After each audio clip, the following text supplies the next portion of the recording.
Sinasana. Oh.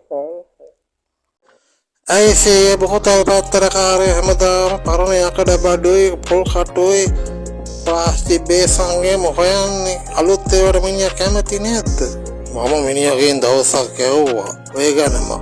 ඔහෙත මිනිහා කියන්නේ ඔක්කොම ගෙදර තියෙන්නේ VSO බඩු පිගන් කල්මාරිය එහෙමලු ගේත් පරණ ගේකලු ඉන්නේ. කන්නේ බොන්නෙත් පරණ විදියට කිව්වේ. ඔටින්ම කියනවා නම් මිනිහා ආච්චි නැන්දම්මයි තියාගෙන මේ ළඟදී වයිෆ් ඩිවෝස් කරා. ඒ කියන්නේ මිනිහා පරණ වලටයි කැමති. සෙයියා කියන්නේ මිනිහා ඔරිජිනල් පරණ බඩුකාරයෙක් කියලාද? අනිවාර්යයෙන්ම මිනිහා VSO බඩුවක්. නැත්තම් ඔය විදියට පරණ ඒවාම හොයයි කිය. අනියම් සූර පවුලේ ආරක්ෂාවට කරන දෙයක්ද සෙයි? කවුද උඹට ඔක කිව්වේ?